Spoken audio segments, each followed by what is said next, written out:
Hi all, so welcome to this channel once again, and in this video session I'll discuss SQL Trigger example where I'm using the begin or end clause, or in one example I'm not using that. So I have already created videos on the introduction part of the SQL Trigger. Now I'm going to create an example over that. So let's start the demo. So this was the first trigger. So before going into the trigger, let me show you the PFs which I created. So this is the first table having these fields, and this was the second PF which keeps the student count. So once the record inserted in the first file for any student, so the count would get incremented into this PF2. So this was the scenario which I want to cover here. So let me tell you how I'll do this. So whenever I am inserting records in PF1 file from STSQL or from anywhere, the file trgpf2 should get populated, or the record count, the student count, get incremented by 1 every time a new student gets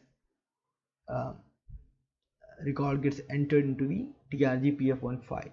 So how we're doing that, we'll be basically implementing the trigger concept here. So let me show you how I'll do that.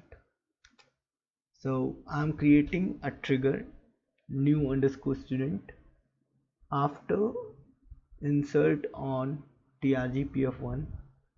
Now you can see I'm creating trigger whose name is new underscore student. I can keep the trigger name as same, trigger1, but since this is a long name, so the system will generate on its own the name for this trigger. A program type object gets created when we create this trigger, and of attribute CLE. Now this trigger is basically an after trigger. So after record gets inserted into the file trgpf1, then the trigger gets fired, and for each row, so every row the trigger get fired. Mode is DB2 row here, since we are processing for each row. Update trgpf2 set this equals to this +1. So once the insert happened on trgpf1, we'll update trigger pf2 file and we'll set the count as count +1. So this was the trigger example. So another example is same, but here we are not directly using that, so we are using the begin and end clause.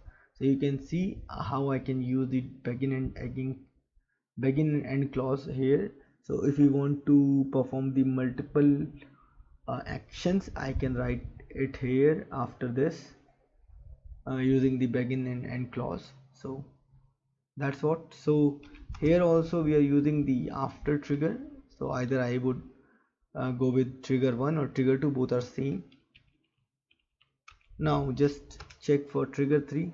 So trigger 3 is again same as trigger 1 example, but here I am using the before insert trigger, and here also I'm using the before insert, but here we are using the begin and end clause. So this is matched with the trigger 2, but here before insert, and in trigger 2 there was after insert. So let's compile them, run sqlstm.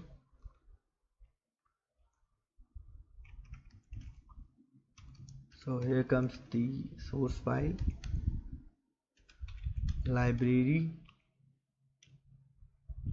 and the commitment control none, debug vista source, so that I can, let's see what's wrong here.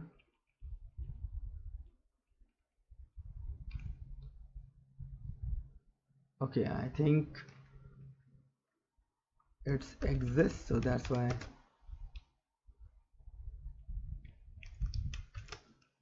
Let's check. so it's not exist. Just do the work job.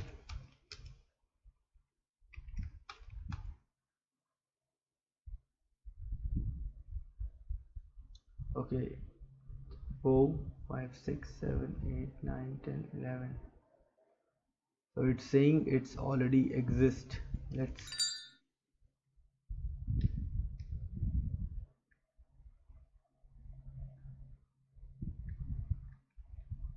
Let's drop that if it exists.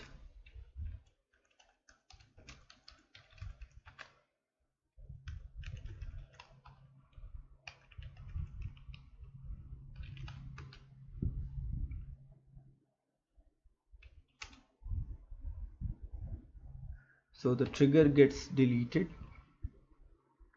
or you can see dropped now.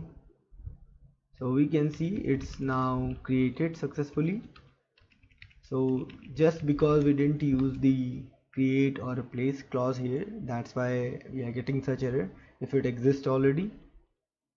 And if we create trigger 2 where I use the create or replace, we'll see that the trigger gets created successfully by replacing the existing one.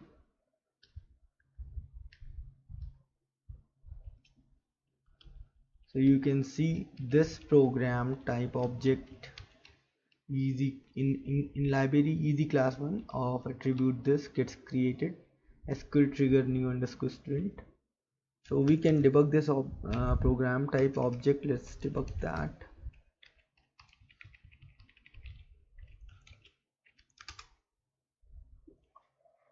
Then we'll set the breakpoint here so that I would show you that how this trigger works whenever I insert the record. So this is the first example where after trigger is applied. So you can see this is after trigger.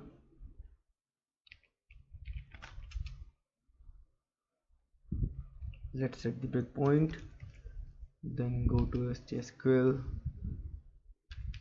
insert into or select star from. There are no records in this file or also in this file. So let's have a record in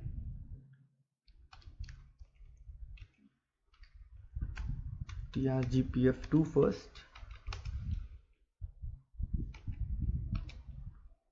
Let's say it's 0.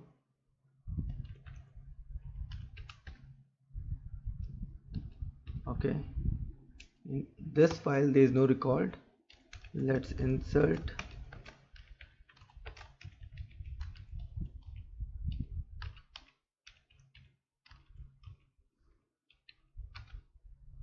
So let's say roll number is 1.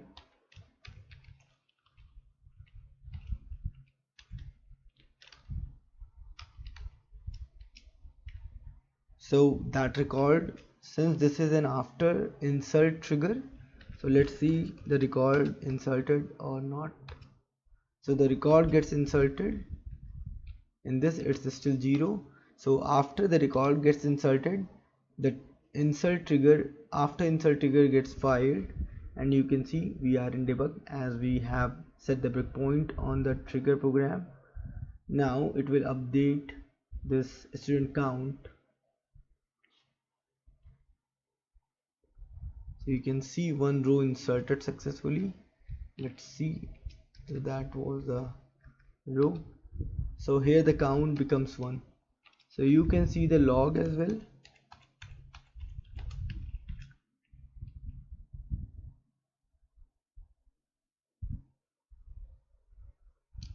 One row is updated and one row is inserted. Now if we compile the trigger 3 or trigger 4, so both will get compiled.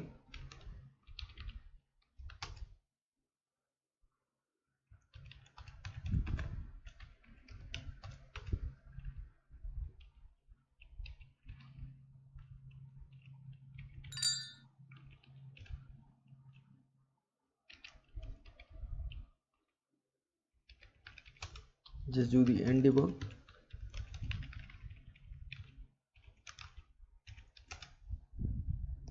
We'll set the breakpoint so that we can debug this uh, second way, where we are applying the before insert trigger.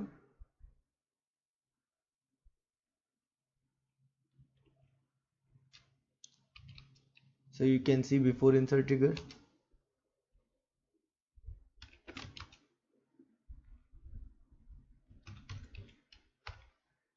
Now we need to check the records. There is only one record, count is 1. Let's insert the another record, to name 2 college 1.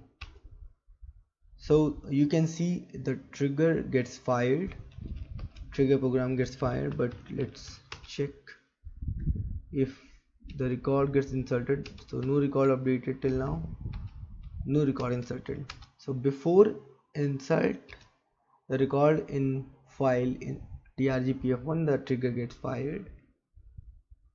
Now it will update that record as 2, so it count becomes 2. Still there are no record. So once this trigger program ends, the record gets inserted. So you can see now there are 2 records. Just check the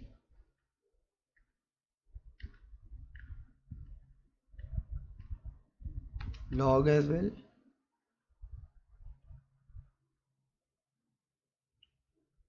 One row is inserted, okay, one row is updated.